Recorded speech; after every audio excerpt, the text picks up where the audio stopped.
See the slides? Good. All right. So we are here for Marketing Essentials. And I'm gonna go through a little bit more of an intro, and then the bulk of our time together is going to be spent talking about marketing. Great.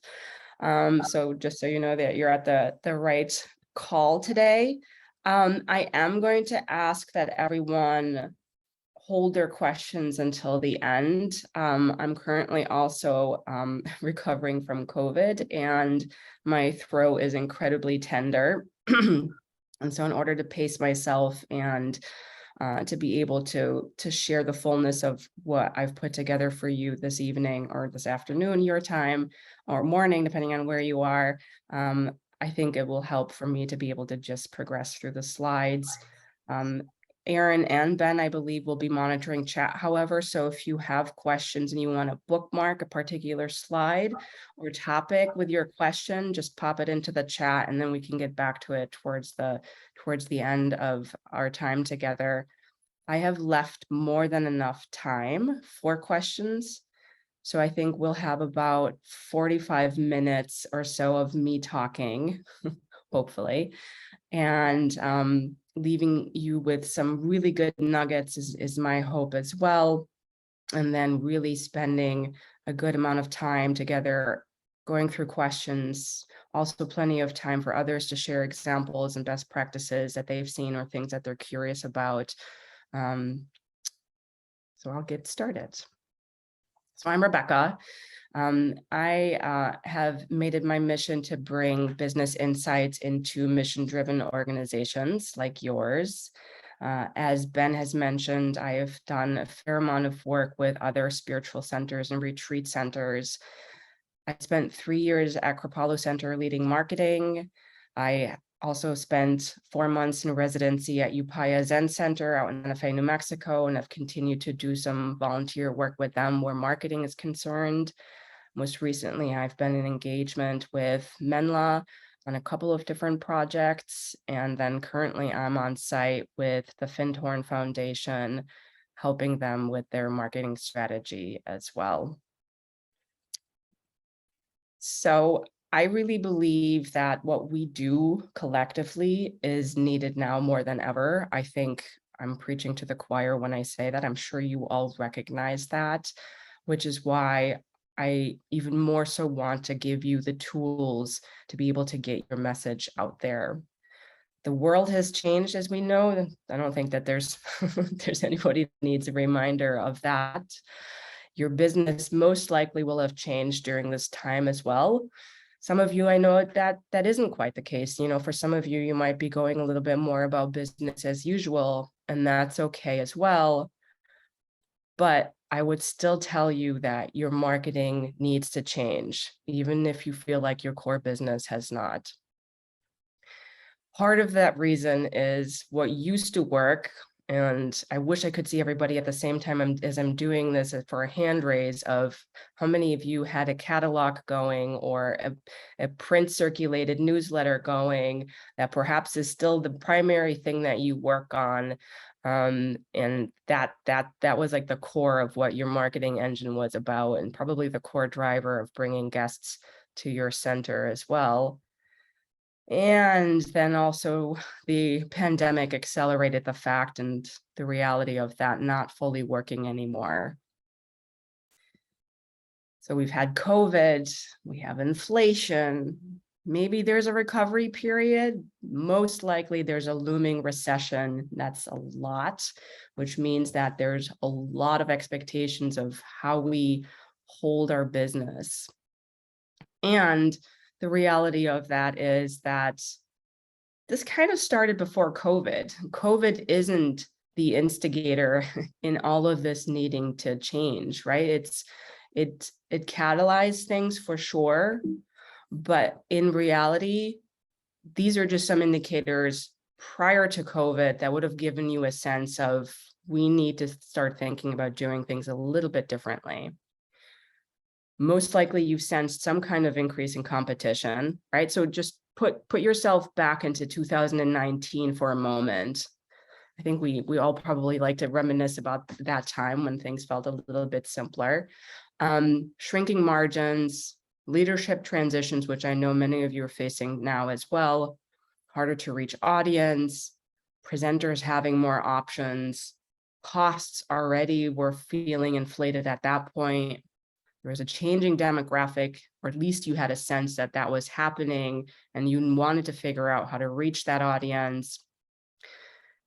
Now, even more so, we're facing fewer staff and more work than ever, and customers having more options. So let's just take a collective breath, because that feels heavy. And it is, it's a lot. And what that ultimately leads to, and where you're probably feeling a lot of pain now, is achieving consistent participation, meaning having a steady volume of guests, potentially in the comparison to what was those pre-COVID numbers. With that comes having a sustainable financial picture, and then ultimately reaching scalable growth.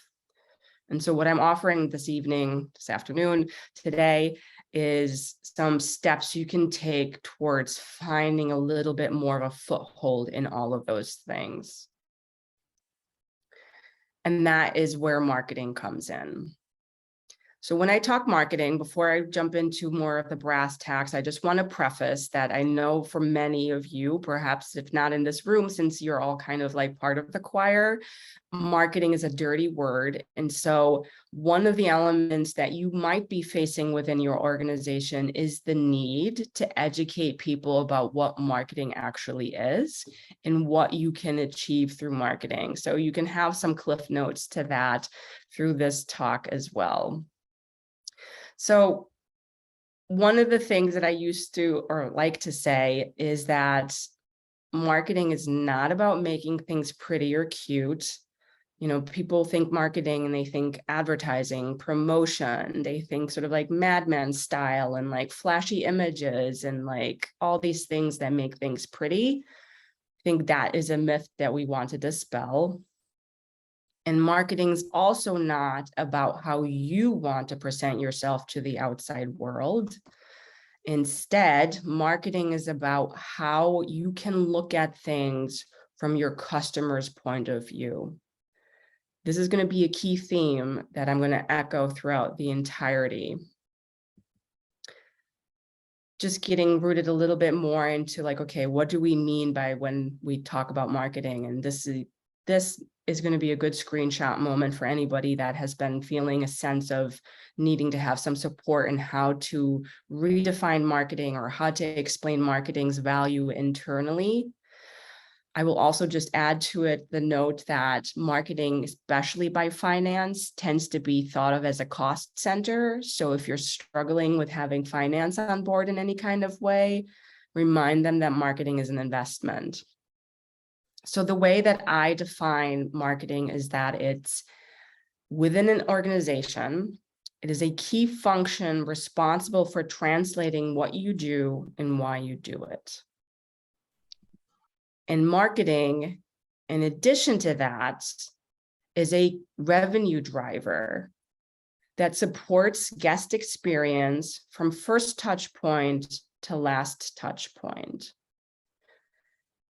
driving not only new customers, but also repeat visits and acting as an integral player to the now hybrid experience. And we're going to break all of this apart a little bit more.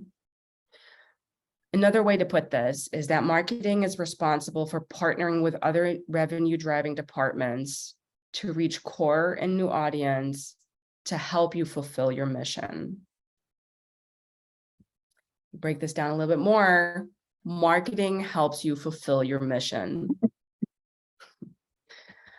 And more specifically than that, marketing helps you to reach core and new audience. So some of that might feel like, okay, got it, get it, give me a little bit more that I can work with.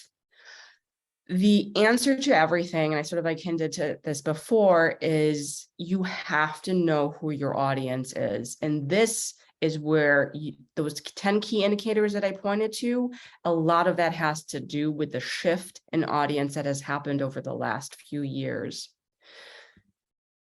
So one of the things I'm going to walk you through is this research that was done this year in 2022 by a group called the New Consumer Index. And they have run an analysis across multiple generations, which is important because in reality, we are all serving multiple generations at this point. And more specifically, they looked at the question of how do we reach those different audiences? And so from the left to the right, you'll see that you have Gen Z, millennials, Gen X, and boomers, and that you have a division between reaching them online or offline, and ultimately what their preference is. So I'm guessing some of this is not going to be a surprise, but it's good to be grounded in some research to confirm the assumptions that we have.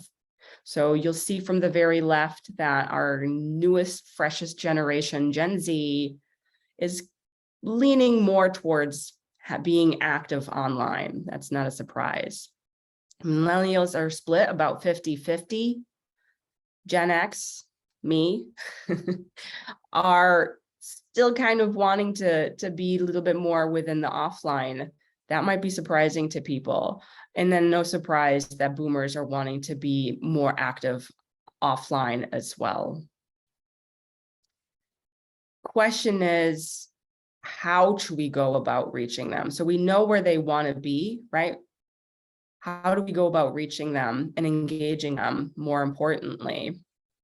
So the same group that did that study took a look at in what ways do those generations want to be engaged. So even if I'm saying that I want to have more of my dwell time online, the response to how I want to be engaged is a little bit different. And the overwhelming response was that people are hungry for a hybrid community, which means that as you're starting to think about engaging a younger audience, you need to think about being able to offer what you offer in a hybrid world. And that might be a little bit of a stretch for some of you. So again, if we take a look at what is presented within this chart, we have Gen Z all the way to boomers. And you can see that there's a little bit of an inclination towards Gen Z wanting to have an online experience, but not by much. Similarly with millennials out of all of the generations seem to outpace wanting to be online, and that's okay. Well, when you think about who potentially your core audience is, Gen X and up, there is more of a desire to be within hybrid and or offline, and offline being in your cases in-person experiences. So that's just something, again, I want to ground us in an awareness and a reality. What that ultimately means for your marketing, however, is that you need to be incorporating both offline modes and online modes in how to reach and engage them. And specifically how to reach them and to bring people to your centers means doing print marketing and digital marketing. And this is where I'm going to spend the bulk of the rest of the talk walking through what that actually looks like in reality. Print can mean a lot of things.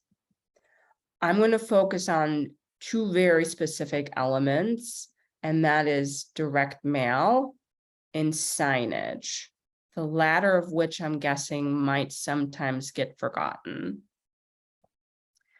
Direct mail took a massive uptick during the pandemic, which has good news and bad news. Bad news for the planet, good news for those of us that are wanting to engage with our customers and guests more directly. This number hasn't gone down, in part because of the shift in behavior of how people are working. So that's something to just bookmark for yourself. When I talk about direct mail, this is where I'm going to challenge all of you to have a slight shift about how you think about using marketing as more of an engagement tool rather than a me talking at you tool. Direct mail used to be, I think, something that felt more like, oh, we're just going to put it together, send it out, and pray that it leads to some kind of results. I think when we have it set up in a way where it's more like I'm talking at you rather than having a conversation with you, which is still possible through direct mail, we're setting ourselves up for that. However, if we start shifting our approach to direct mail and thinking of it as more as personal touch points, then we can start to see a shift with how people engage with us in this medium. One very important way to think about using direct mail is to have program recommendations. So I'm not here to tell you to stop doing a catalog, but I would perhaps recommend doing one with a smaller footprint using recycled materials, which I imagine your audience will appreciate as well. Perhaps doing an abbreviated version of that. One of the things that I did when I was at Kripalu was I realized that we used one catalog for everyone. We had no consideration at all if the person was new to Kripalu and for the first time was consuming our content. We just presented ourselves in the exact same way to everyone, regardless of their relationship to us. And so I shifted that. And so we developed two catalogs. The majority of the content was the same, but we positioned things differently when we were trying to reach a new audience. We introduced ourselves differently. We introduced them to the content differently. We were much more suggestive and directive rather than letting people just browse through everything at their own leisure and enjoying the time that they had with that piece of material. That was a big win because it ended up shifting the bookings and response, which is the best thing you can hope for. The other thing that we ended up doing was we had less dense versions of the catalog as well. So again, if this is one of the primary ways you think about direct mail is having a hefty piece like that, you can do smaller versions of that. I also highly recommend this is a place for you to bridge the gap between offline and online. So having digital versions of a program booklet or a newsletter, whatever it might be, is important in partnership to whatever you're doing direct mail wise. It doesn't have to be a catalog. It doesn't have to be that dense. It can simply be, and again, depending on the scale of your audience, taking a look at this time of year, these are the best performing programs, or this time of year, we would like to invite you to do these 3 programs with us. Or we know that in 6 months, we have, if any of us manage to plan that far ahead, 6 months, we have X summit or X presenter coming here. We're going to start to take advantage of promoting at this stage. A key tip here as well. You want to, for most instances, be promoting programs at least 3 months in advance. And that's on the short end. That for some might feel like a big shift to do it as well, but that's again something that you can probably work towards, I hope. The rest of the personal touch points should be exactly that, personal. Everything from "we miss you," and I think that there's probably a lot of us that could embrace that right now, to "thank you," to "happy birthday," "happy anniversary," "congratulations," "join us," anything within this flavor, right? That kind of captures how you want to be inviting people into your space is a good chance to communicate with them. I would recommend taking a look at who had been coming to your center in the past who hasn't been back yet. Hopefully that's an easy enough task for you to be able to pull a list and see who's been here this year, who would normally come back annually, or if you're similar cadence to some other centers, it's every other year, perhaps they're journeying back to you, and reach out to them. If you haven't done that yet, I guarantee you they're waiting to hear from you. I received an email the other day that said, happy birthday. It was my birthday. And I don't know how they did it, excuse me, or who they coordinated, but it wrote in the email with a team of people holding it. I mean, this is digital, but you can do it in paper or anything else as well. It was a group of people holding up a card that said, happy birthday, Rebecca. Now, I get that they probably automated that in a nice way, but I felt incredibly touched. And it's those personal touch points again that have a way of connecting to someone in a different way that I think will allow you to cut through a lot of other clutter that's out there in mail. The good news is that you will see an increased conversion, an increased rate in the people taking action on whatever it is you're asking them to do.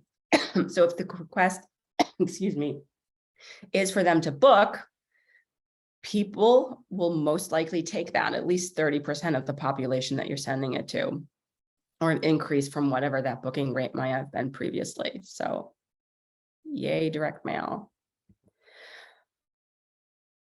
This is the piece that I was speaking to of sort of like the forgotten art or the lost art. And one of the things that I know for me, from my guest experiences, absolutely delights me. For something when you come on site that says welcome, there's nothing better than that. Or to help orient me in a place, in time, or help me wayfind something that says, go this way into the woods, go that way into the park. Any of those elements, I cannot tell you how underrated they are by most organizations and how valued they are by your guests. If you've been to Kripalu Center, this is the first thing that you see. It's not this text like this. It's a beautiful sign, actually a very simple sign, that as you drive in from any direction, it says, breathe.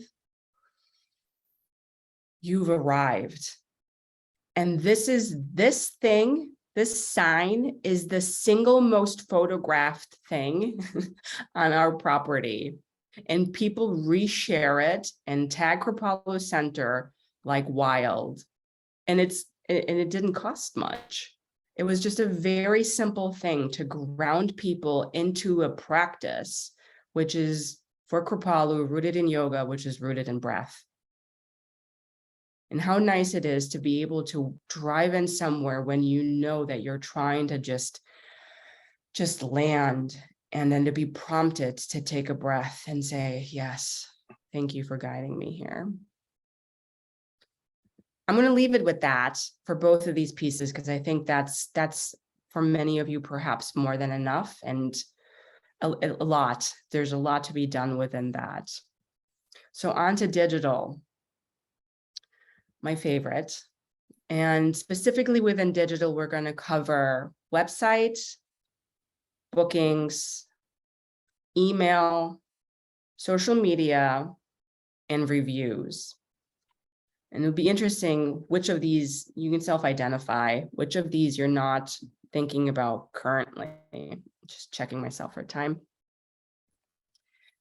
Before we get into any of that, this is going to feel perhaps a little daunting for some of you. For some of other of you, this is a good grounding and a reminder that you have to think about the fact that not everyone is entering into your marketing funnel, if you will, at the same stage or in the same place.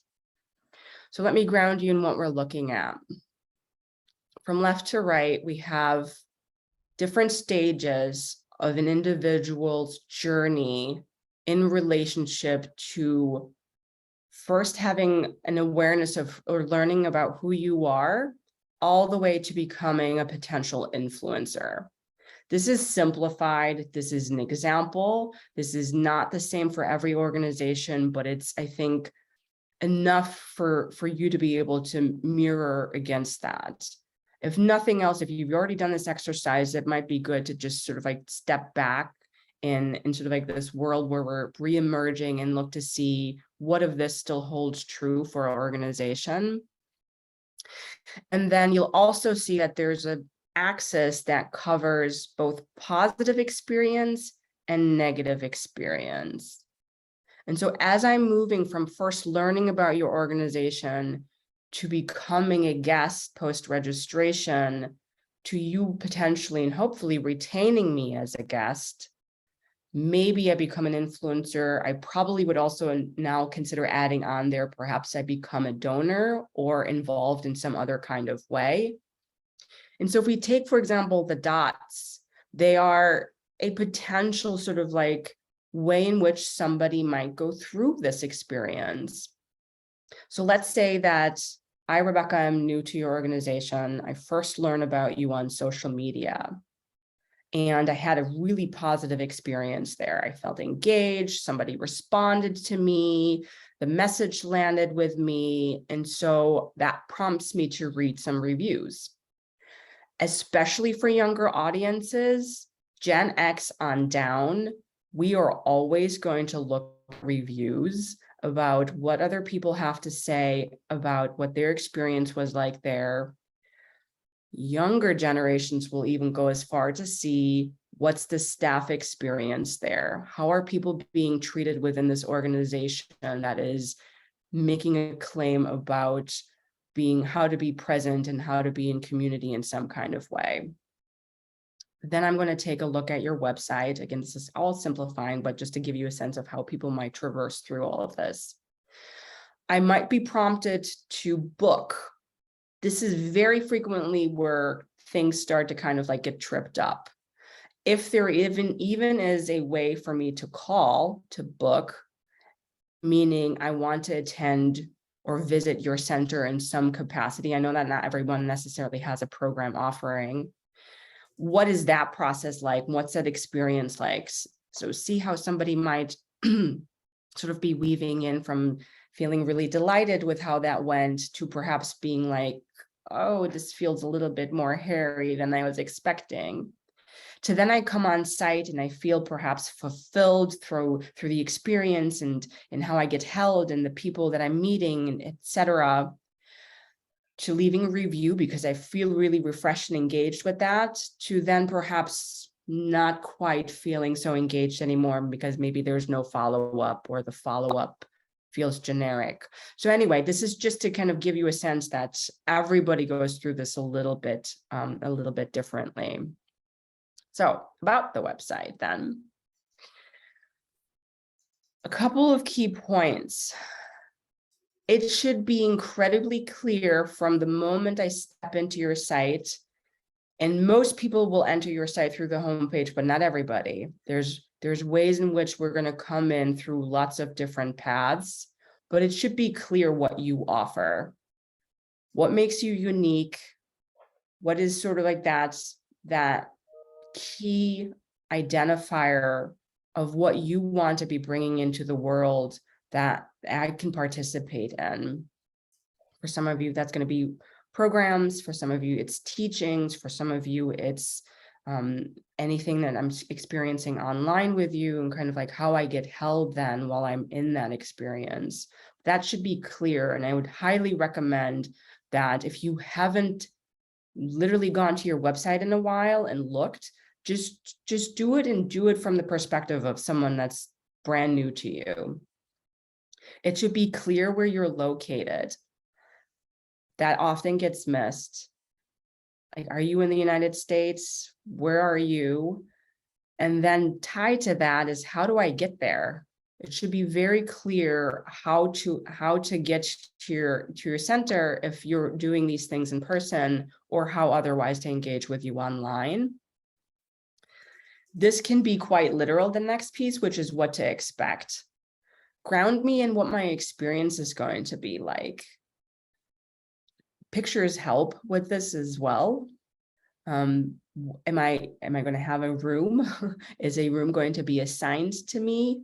And I'd say everything from your property to the rooms itself, share those images, because people are going to find out sooner or later. And my philosophy usually is that you don't want people walking in feeling suddenly surprised by something. They should know what to expect before they get there. Your website should clearly display contact information. I'm going to talk about this a little bit more as it pertains to the next point, the next slide. But how do I get in touch with you? How can I leave feedback? How can I become more engaged if perhaps I want to bring a program to you? How can I volunteer? How can I get in touch with someone that can tell me more about what your offerings are? I get that a lot of people probably feel like, oh, that's one more thing that we have to handle, but these are the people that most likely will be wanting to give you some kind of monetary exchange for something. So being available to answer questions is incredibly important. If you're at a place of being able to book online, great. I would really encourage you to think about having that be an investment going forward and having that become a seamless process, and then ideally as seamlessly behind the scenes for the people who are managing all of that as well. And then clarity about what is online versus in person or hybrid. So there's so many combinations of how this can be presented. There's so many combinations of how this can, the language you can use for this. I don't have one strong preference one way or another. My recommendation would just be consistent.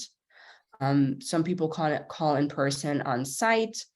I would say then always use on site. Whatever it is, just have the consistency with that. The bookings piece.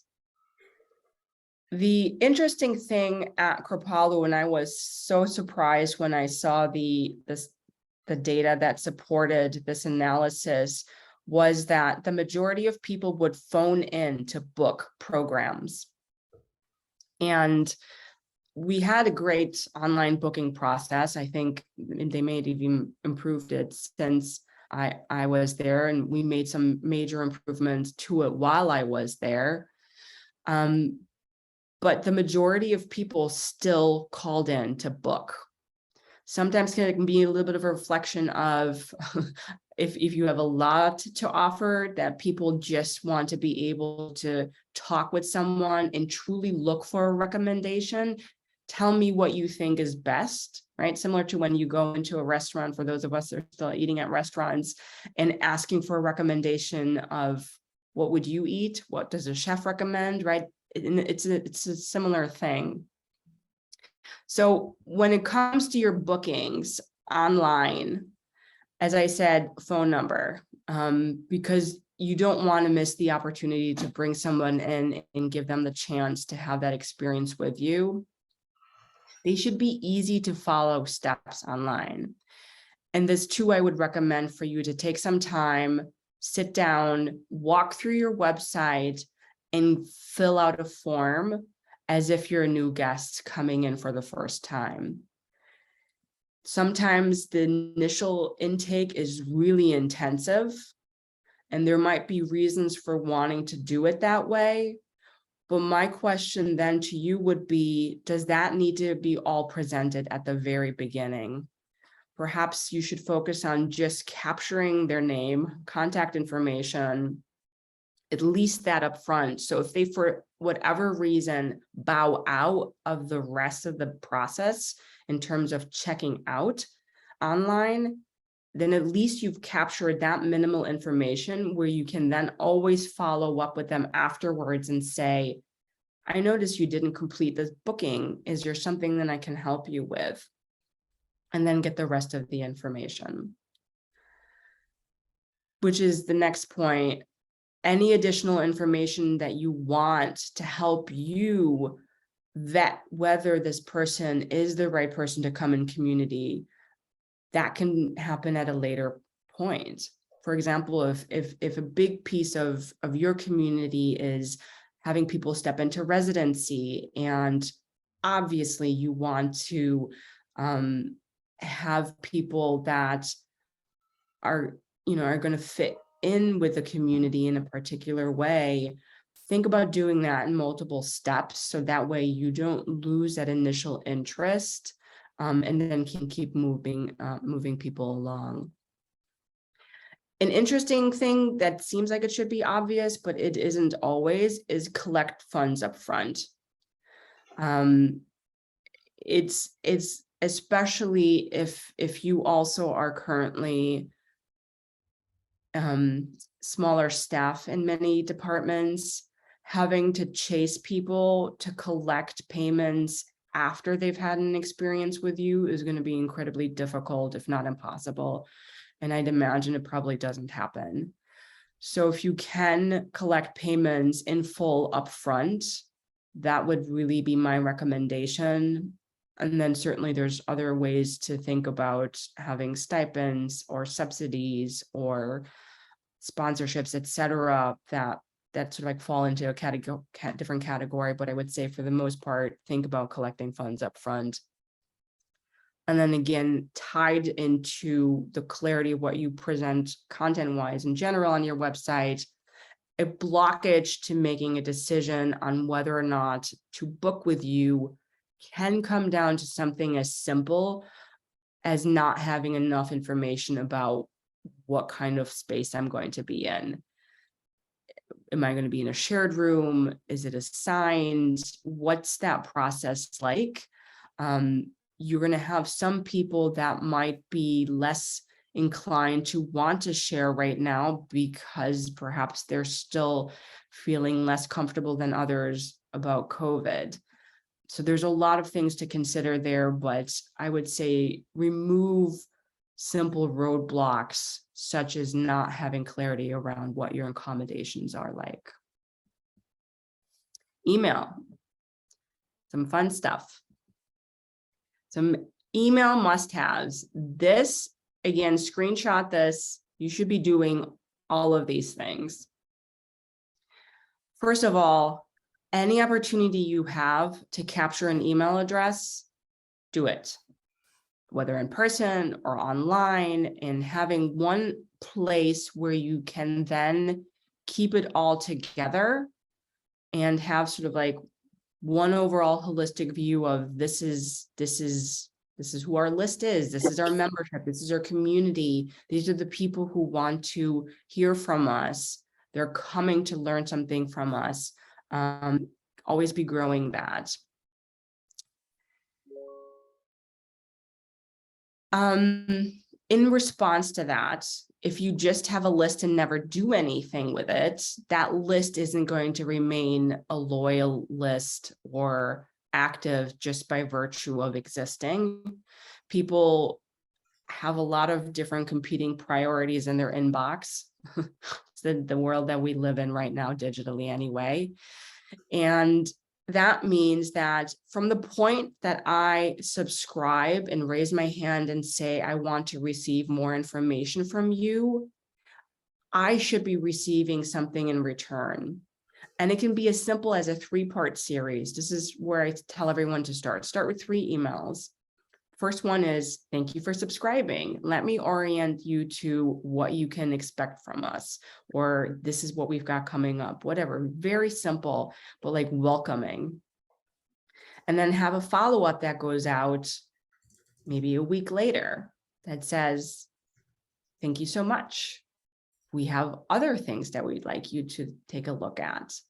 Or maybe you immediately want to introduce them to your volunteer program, or maybe you want to let them think about how you engage online, or any of these combinations. But I would say have at least 3 touch points initially over a period of time. In any email system, whether you use MailChimp or something more, with more bells and whistles allows you to do staggered communication like that. I said earlier that personal touch points via direct mail are important. Email is the digital vehicle of that. So if you have people's birthdays captured, definitely send them birthday messages. You can do almost everything that I had outlined before on direct mail in email as well. And for the most part, I actually think not enough organizations aren't quite honestly emailing enough. Most organizations have like once a month newsletter. And I will tell you that your guests are probably wanting to hear more from you. Once a month at this point is really not enough. So you want to be thinking about definitely how are you actively promoting your programs? How can you give people a sense of here's what we've got coming up and share that excitement with you because they are excited and they want to know. So program recommendations should be coming if you are doing them frequently enough in just regular cadence. And even if you did one program recommendation in a newsletter, perhaps do it as a feature for something coming up, especially if you're trying to still get people to enroll in a particular program. Some more brass tacks with regards to how to hold guests once they've booked. There should be a pre-arrival letter that perhaps goes out a week before I arrive, a few days before I arrive, and the day I arrive, if you can hold that. If you can automate that, even better. It just really helps someone feel held in the process of coming and getting to you. People come from great distances to visit you. There's a lot that they have to coordinate. There's a lot that they're juggling at once with family and work and time off and you name it, and travel, never mind travel these days. There's a lot that they're doing to get to you. A little bit of support in terms of something this simple goes a long way. And orient me around what I should be bringing with me. Do I need to bring a blow dryer? Something as simple as that. Whatever those little touches are, it definitely helps. And post-stay follow-up. It's I kind of liken it to if you've been on a date and then don't get a follow-up call. You don't think it went well. Send a post-stay follow-up. At minimum, you should be asking them, what was your experience like? And then you'll know, because if people had a negative experience, you should be hearing about it from them directly first, hopefully even before they leave, rather than reading about it in a review online. And if they had a negative experience, they will leave a review online. And that starts to influence other people that are in the decision-making process about coming there. So it's so good to be able to be in communication with them, kind of in some ways, frankly, on your terms. If you are able to automate all of that, the post-stay follow-up should be asking for a rating of their experience, and then should be ideally immediately prompting for them to leave a review online if it was a positive one. So you could do something akin to a net promoter score, which is basically a rating from 0 to 10. How likely would you be to recommend your stay with a friend? That's a widely used way of assessing someone's experience. And then certainly if they were in the 7 above range, that's where you would have the system kick them over to leaving a review in something like TripAdvisor. That's like, whoa, that feels like a lot. And we'll step back and just quite honestly, just they write back saying, I had a great time. This was whatever the story piece is that they share.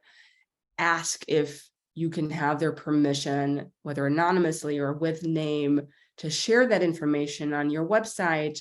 And then also ask them if they'd be willing to go to something like TripAdvisor. I'm going to talk about which places in a minute, to leave that review themselves.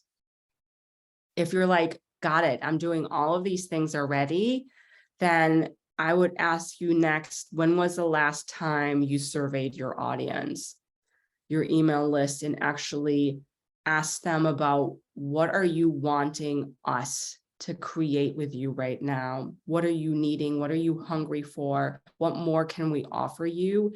This tool, which is so underrated again, is the key to you understanding who your audience is now. Everything from how old are you, to where are you located, to what can we offer you, they will give you those answers if you ask the questions. If you're doing that, you should at minimum be doing it once a year. And if you already do it once a year, I might even suggest that you consider doing it once a quarter. At Kripalu, I did it once a quarter. This was, I mean, truly life-changing for how we ran marketing there because of the amount of insights that we were able to get. We supplemented it with additional research, but this is so key to being able to answer the question, who is your audience and what do they need now? So that was a lot. The good news here again as well, especially with the element of making program recommendations, is that you will see an uptake in people booking, people taking action, whatever the request is that you have. When there's sort of a slight hand that guides them towards a particular prompt, people will in turn take action. So if nothing else, I hope this piece sticks. Social media, and this is where some people might feel like, oh, and I can share that with you. I feel that too. I at one point was ready to just boycott Facebook altogether. And I said, can we be the first organization to just abandon the platform entirely? Reality is, it was email was our #1 driver in terms of bookings. Social media was our second. So there was a way in which we had to sort of like hold the reality of it did impact who could have access to us in a way. And it's, in a way, if it helps, it's a different community. It has the potential for incredible community building. In particular, some groups that you can create within these mediums that allow you to hold alumni or allow you to hold smaller groups. People are frequently looking at what kind of tool can I use to allow a cohort that was just in program together to stay in communication with themselves. It happens in social media in most cases, so you can help facilitate that, or just organically evolves. But that said, keep it simple, and think about the bandwidth that you have in marketing to hold the different channels, but keep it simple and keep it as a reflection of what your overall content approach is. Social media is a curation, basically. It is a way in which to engage. It's a way in which to invite in. It's a way in which to hold community, especially now when not everyone can convene in person. It's also a great place for you to share stories, to highlight experiences, to put a face to a word, to do it via video, to do it through pictures. It can be incredibly beautiful without having to feel too heavy. If you're doing nothing else, it should still be Facebook and Instagram. If you feel like you have bandwidth for more than that, then I would say, depending on how your businesses are structured, there might be, you could potentially have a channel for each one of the different business aspects. So there's a lot there. I'm hoping that we can go over some of this in the Q&A if you have questions on this.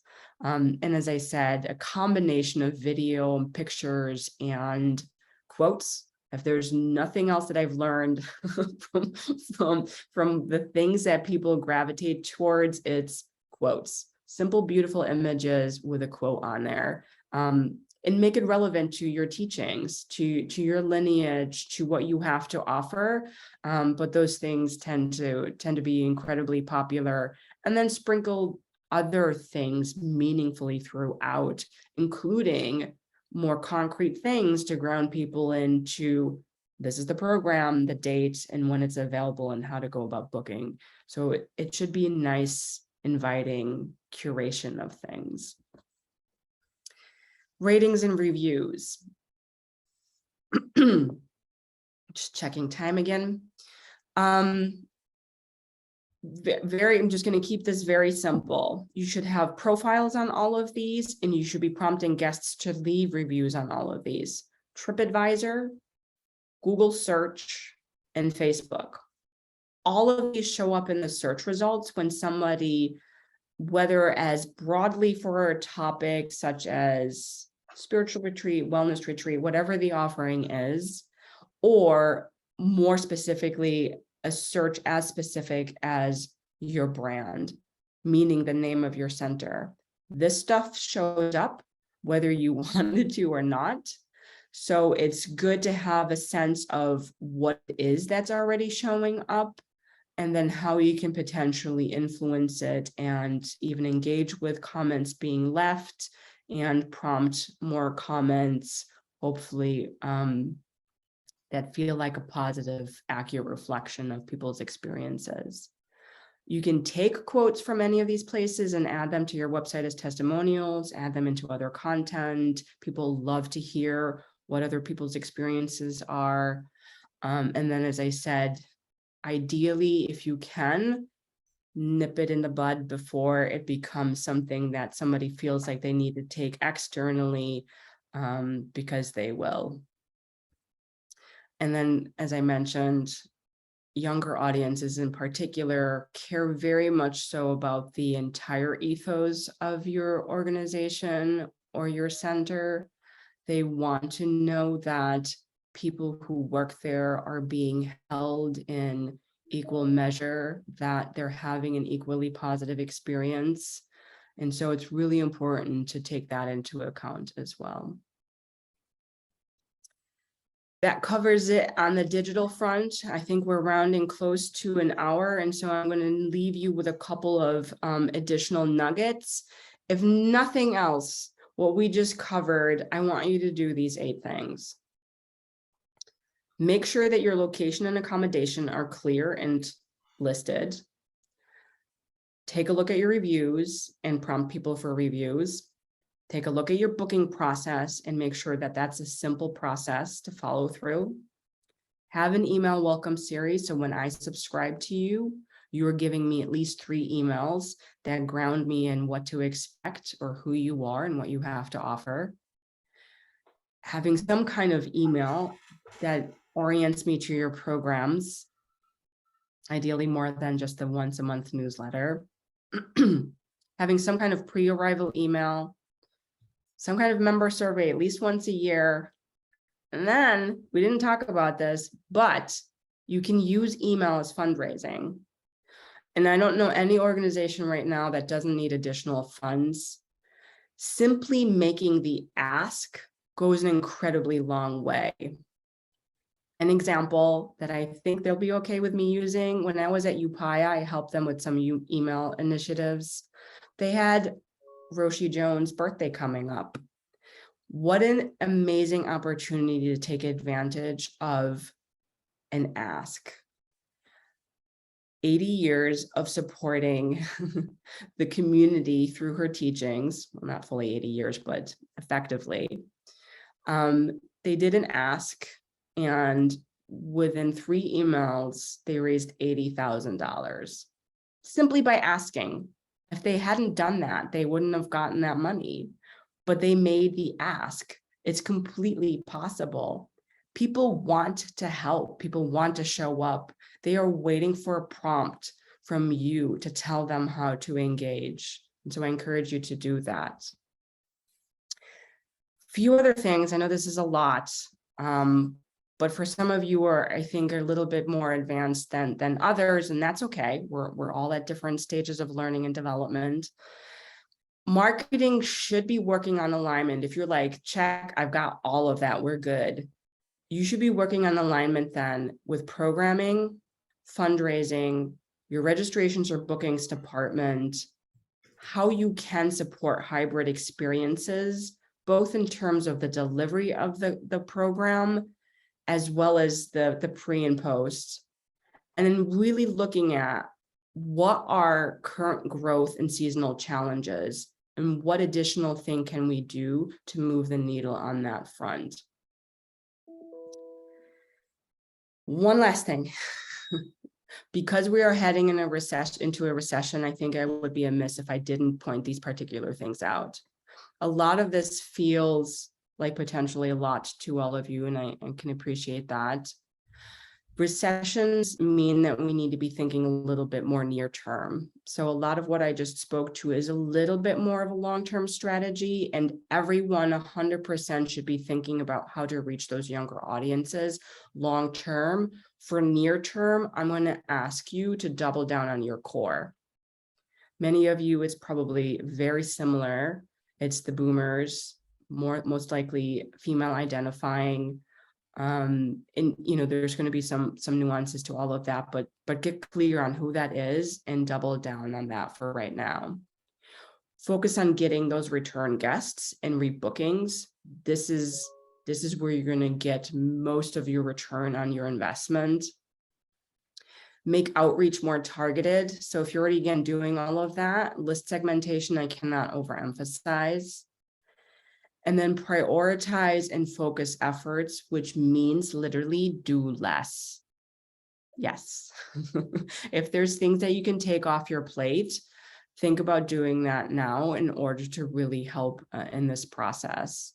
And then something that sounds counterintuitive, but it's true, reduce your online spending. So if there's actual money being spent on ads and sponsored content, whatever that might be, I would suggest, unless you have a definitive answer to yes, that is driving new business, cut it for now. You're just doing it for now. So that way you're giving your organization a little bit more of a cash cushion. There's lots of other things to do in marketing organically, which don't cost any money, that you can focus on that I've just covered. But that's just the final nugget. And I'm going to jump us into Q&A, which means I'm also going to stop sharing and open it up for any questions, anything that might be sitting with people right now.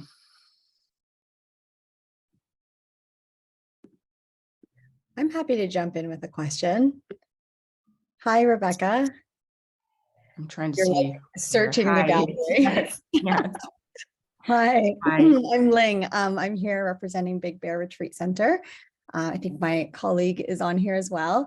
And that was an excellent presentation. Thank you so much. I've heard lots of people talk about marketing in retreat center space, and it is something that's very particular to our sector. And I appreciate all your tips and must-haves.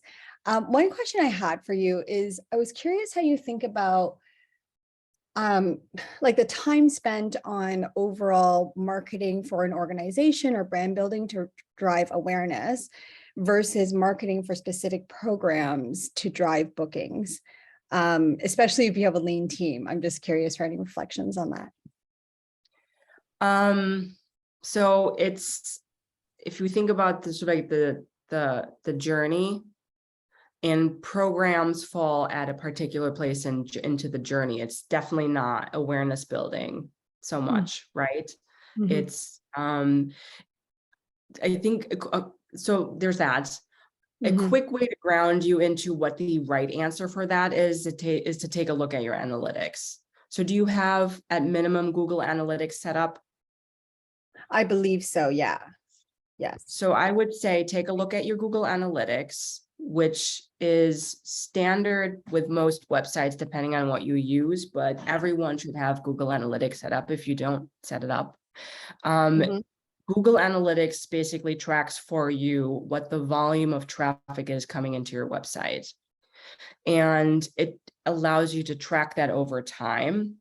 And so if I'm going to go over under a working assumption here. So let's say that you've had Google Analytics set up at least for the last 3 years.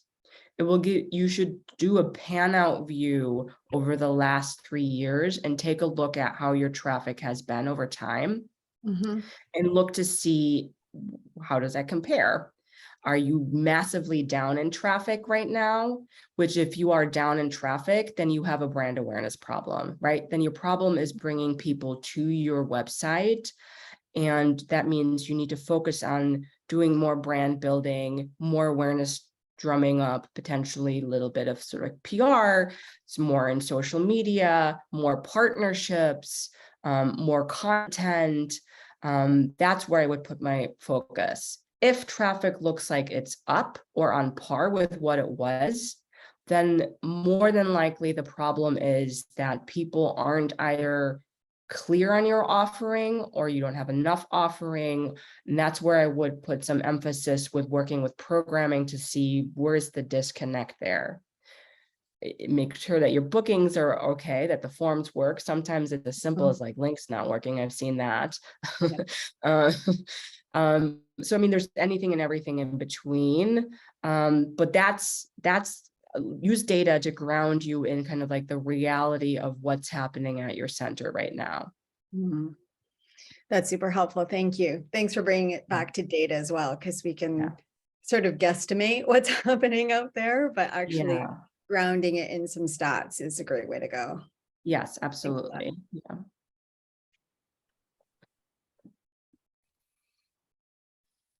Yes, I see a hand.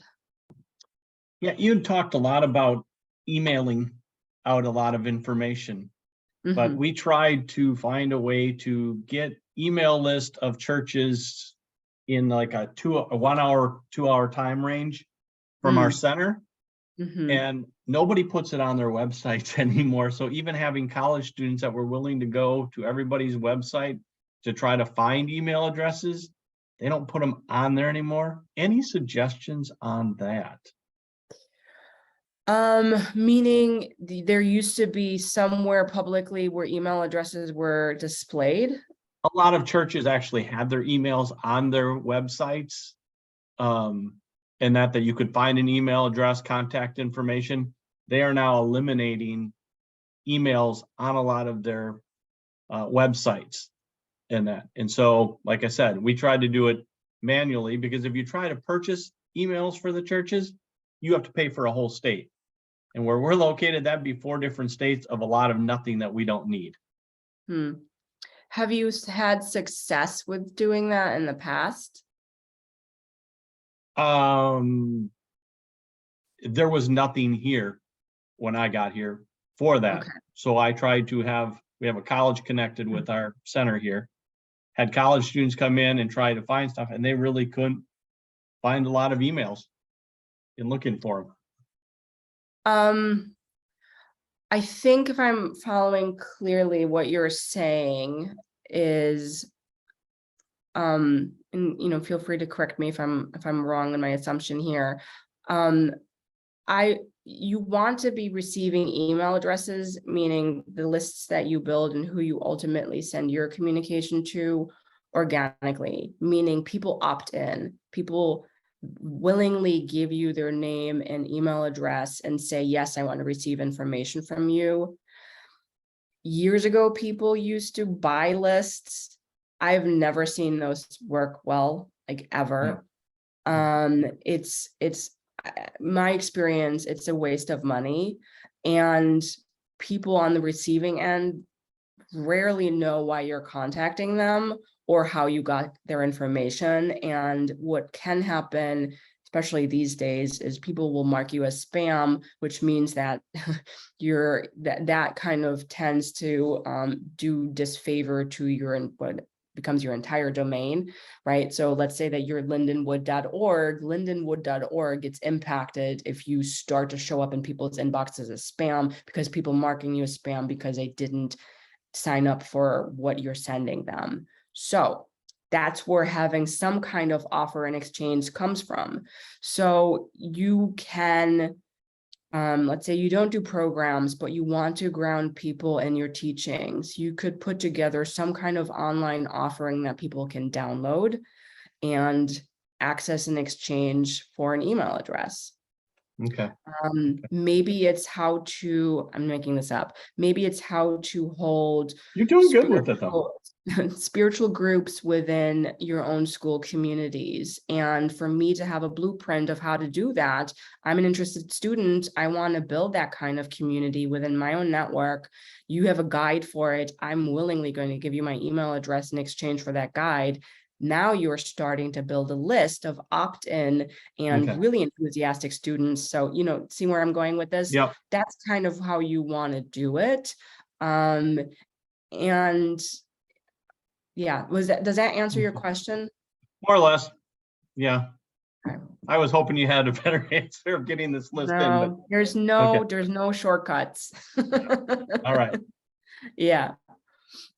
Marlene. So I put this in the chat, but so when you talk about hybrid, I just want to clarify, are you just talking about the program or the experience itself being hybrid? And I think you may have answered this, or is it like the community that forms out of the experience becoming something that's an online social community? Or like, I don't quite get the whole, how big hybrid could be or how focused hybrid could be, I guess. Does that make sense? Yeah. I think I would also sort of like reflect the question back to you, which is, what do you want that hybrid to community to be? And what can your organization hold? But in its simplest terms is whether it's through the marketing efforts themselves are going to be hybrid, right? So I've talked about the hybrid in marketing is print and digital. And then there's the hybrid, which is the programs or the experience, which is both in person and online. And long-term, you want to be planning for online and in person, because overwhelmingly, that's what people are saying that they want.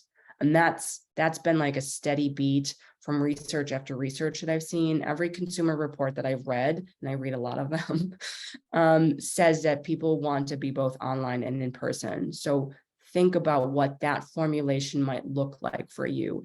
It might be as simple as we hold in-person programs, but to help you bring your experience home and integrate, we're going to do weekly community calls online and on Zoom. I don't know, right? So it might be different for everyone else, but maybe that's it. And that might be enough for your guests. Maybe that's all that they need, right? So it's different. So it's in part, what do you want to offer and what can you hold and offer? And then if you're having those surveys go out, ask them, what hybrid experiences are you participating in now? With whom? How often? What do you want from us? How much do you want to be online versus in person? Like, it's so important to ask people what they want, rather than just trying to formulate a hypothesis on our own and then filling in the blanks. I can tell you, even myself, there's so many times where I would do it as fun. I'd go into an exercise of running a survey and I would have, in a sense, I was so wrong. And it's such a humbling experience too. Anyway, does that answer your question? Yeah, thank you. I appreciate it. A great presentation. I really appreciate your time and your expertise. Thank you. Ben, are there other questions that we didn't get to in chat?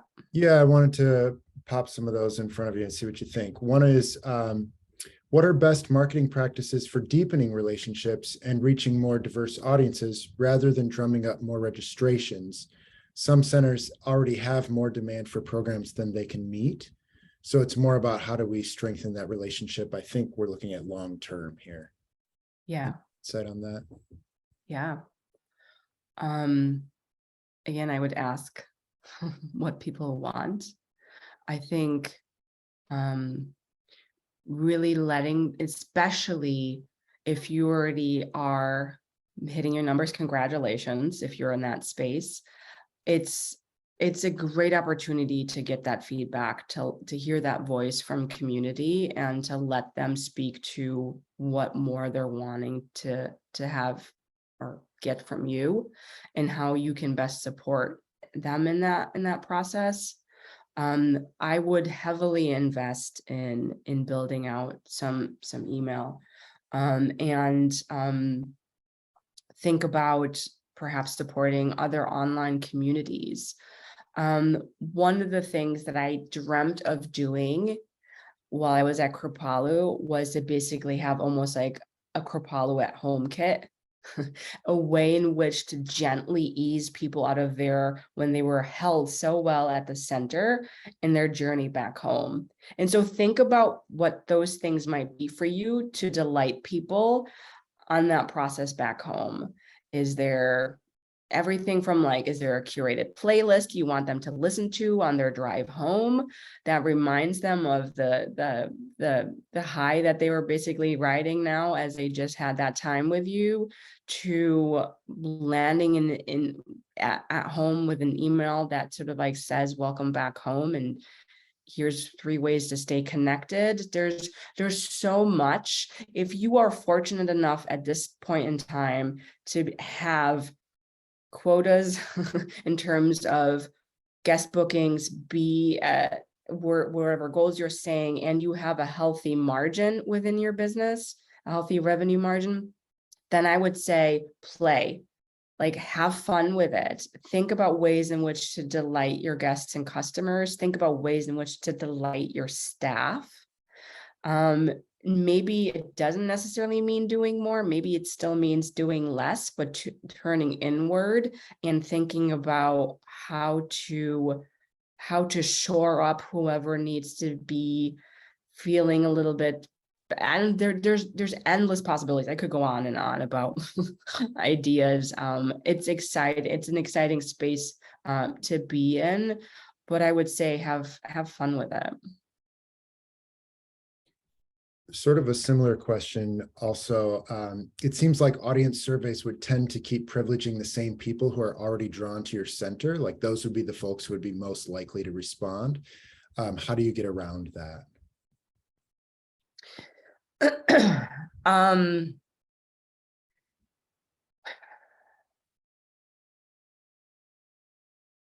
There is going to be a certain amount of self-selection bias that certainly happens.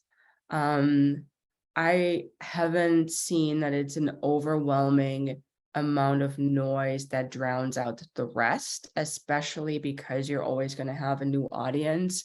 You could filter out.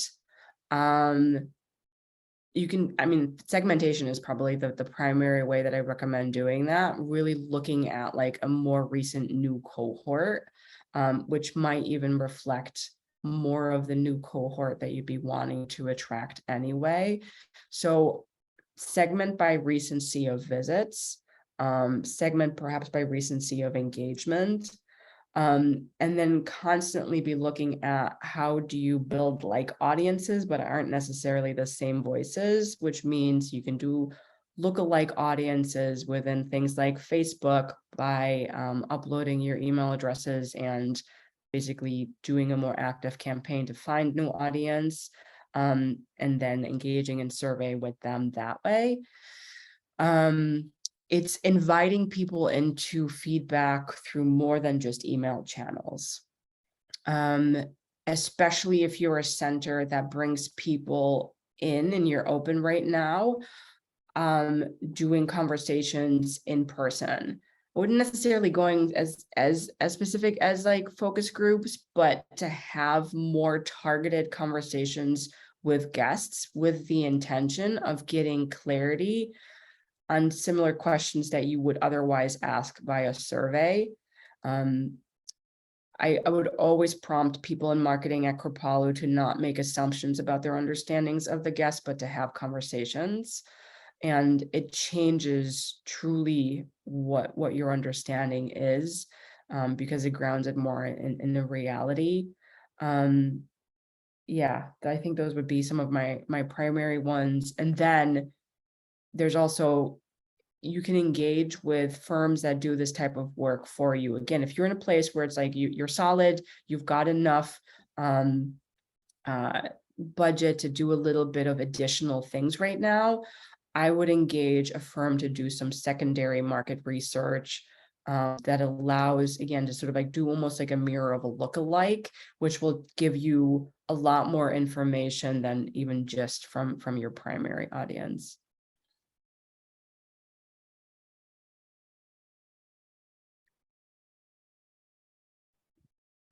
I had my own question that popped up. So I don't know how relevant this is because I don't work at a retreat center, but I know some retreat centers structure their offerings around hosting other folks' programs. So they're not promoting it in quite the same way. How does that play into the way you would think about those dual catalogs that you described, or, you know, putting yourself in front of folks who might be presenting retreats instead of just attending retreats? So at Kripalu, we did both. And I gave everything equal weight and equal measure effectively. Sometimes there's some behind the scenes politics that play into that. But to me, it's less about making a stage for a particular name anymore this day. It's more about what is it that truly the guests want and need. And yeah, so I would ground it more in that. And it's all an offering. It really is. So whether somebody externally comes in and does it, assuming you've already done the initial vetting, that it's even in alignment with what you want to offer based on like who you are, then of course you should promote it all equally. This is without knowing more of the details behind it, but that's what I would suggest. And then the plus side is if you have others coming externally, hopefully they have their own platform, which means you can turn to them and ask them to also let their audience know about what it is that they're doing while they're on site with you, and also ask for a plug about your own space and programs. So hopefully there's a little bit of like a reciprocal relationship with who you are inviting into your space. So that way you can ride a little bit of whatever reach they have, which might be a whole new audience to you as well.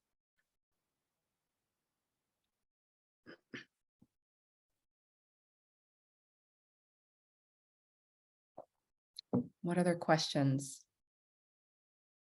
I just wanted to dig into Ben's question a little bit more. It's Ling again. Ben, were you meaning like, because I know some retreat centers will host sort of group bookings or almost like a venue rental where people will come at sort of an established group and the center doesn't actually do any marketing to fill that program. Is that what you meant by like a hosted event?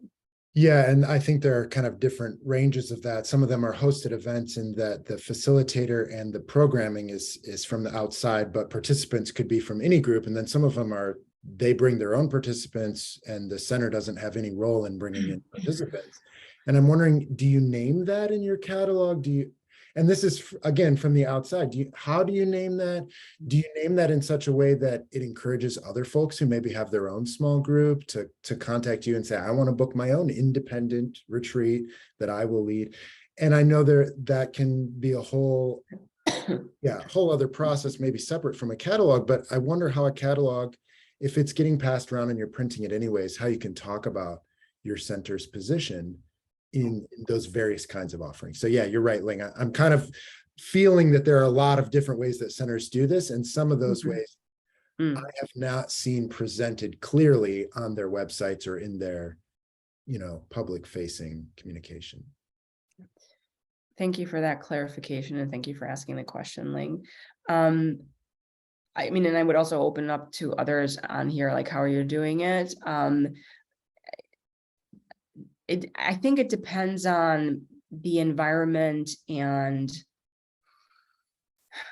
the energy that you're inviting in, because I've seen this go really well and I've seen this go really bad.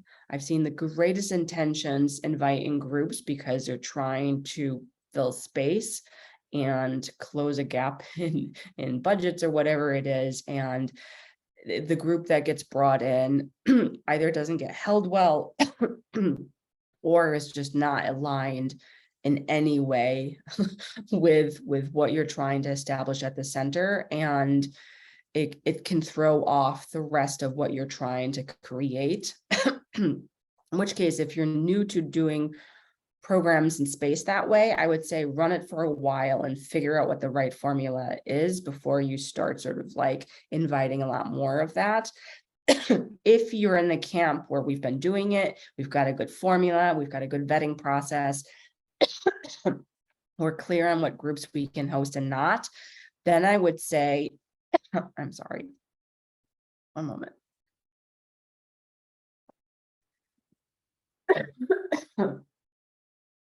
Invite in others. Sorry, I need to pause for one moment.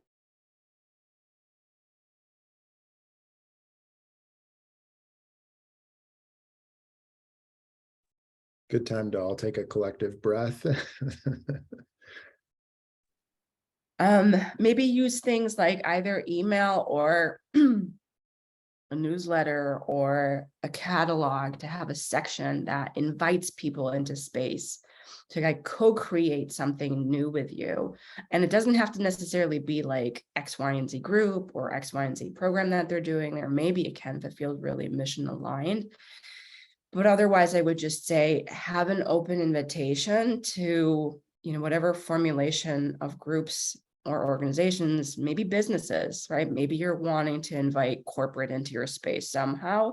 And just inviting them into community and then just having a point of contact that they should reach out to coordinate all of that. Yeah, that's super helpful. Thank you, Rebecca. And thank you for powering through when I'm sure your throat is like not feeling great after 90 minutes of talking. That point you made about social mission alignment is a key one, I think. Like my background is I was at Hollyhock for 5 years, and I've just started consulting with Big Bear Retreat Center. In both places, they did this sort of group rentals model. And I too have seen it go really well and really not well. And when we brought in groups that were social mission aligned, even if they're just doing a team retreat or whatever the case was, it would sort of blend into the energy of the campus much better. So yeah, thanks for raising that point and for all your wisdom today. Thank you. I might jump in and say, let's save whatever questions we have to continue, and we can be in touch with Rebecca about kind of connecting after this, because we have 3 minutes left. I don't want to just all get dumped off the call. I see folks are moving on to their next conversations. If you do have questions that we haven't addressed here, we meant for this to be sort of a 101. So for some of you, there may be more questions that you would like to get into the meat of things further. And we're aware of that, and we would love to know what those questions are. So if there are specific needs, I welcome you to email me or put something in the chat. And want to reiterate what Ling was sharing. Just so grateful, Rebecca, for that you chose to power through. You don't have to, but we're really grateful that you did. And I hope that you're able to get some rest and don't have 3 more meetings after this. Hopefully you can lay down.